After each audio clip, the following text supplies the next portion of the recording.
Hey everybody, it's Rachel again. I wanted to take a few minutes and talk about the differences between short-term rental, the differences between short-term rentals and midterm rentals. So short-term rentals are stays anything less than 30 days. Typically, you're gonna host a lot of weekend stays would be a short-term stay. A midterm stay is anything that's over 30 days. So those would be your people that might be here for a contract, say traveling healthcare professionals. Typically, a midterm stay would be anywhere between 30 and 90 days. So I wanted to talk to you about the pros and cons of both because I've done both and I actually currently host both, and they're very different. There's a lot of similarities, but there actually are a few significant differences. And in this business, I always want to keep it real about what work it goes into hosting. So for your short-term rental, let's go through that and explain to you kind of what that looks like.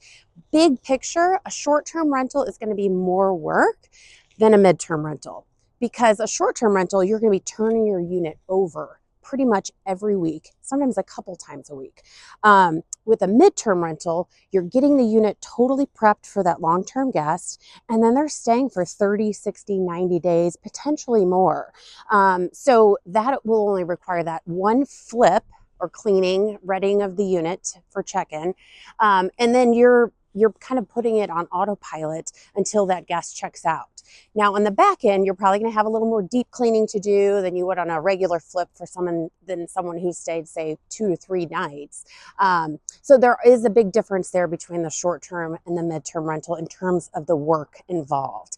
And then with the short term, you're typically going to be communicating with the guest more. They're a little more high maintenance, not in a bad way, but they can be a little bit more high maintenance. Whereas a midterm rental, you're doing a lot of work on the front end to understand who you're going to be hosting.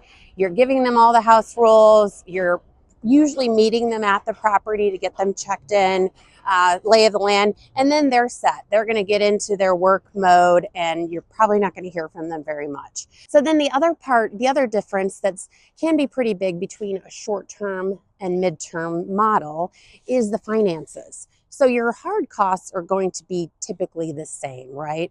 You're going to have your utilities, your consumables, those types of things. So for the short-term model, the profits can be higher. With a midterm, you're still making good money, but it's not going to be as much as the short-term rental because it's going to be a fixed monthly rate. And then with the short-term model, you're going to have more cleaning fees. So you're going to have more opportunities for extra revenue with the short-term model. So it's really all about figuring out what best fits your goals. And I talk a lot about what is your why. So if your why is to create some more passive income, the midterm rental model might be better for you. If you want to be a little more hands-off, don't want to have to do as much work, the midterm rental model can be really nice. And it can also be depending on who you start working with, if you are in the traveling healthcare space, it's a great place to start getting referrals. After the guest checks out, you're not having to do as much work to prospect for your next tenant. And then so understanding your why with the short-term model is knowing that you are going to have more work. You're going to have extra cleanings throughout the month as guests check in and check out. You're going to have to turn over the unit. So understanding, are you going to be the person doing the cleaning? Are you going to hire that out with a contract cleaner? So weighing all of those things, again, it's great to get out a pen and a pad of paper and kind of write all of these things down to kind of get clarity. And I encourage you to be really realistic about your lifestyle currently, what you have time for, what you're willing to sacrifice or not, and then figure out which model would best fit your lifestyle or the goals that you have. Because sometimes you'll want to work a little bit more if your goal is to leave your 9-to-5 or to make this your full-time income. So that's where, if you do want this to be a future full-time income to kind of retire from the corporate world or get out of the grind of the 9-to-5, I would highly recommend checking out our school channel, where my goal is to educate people who are really interested in the host lease model.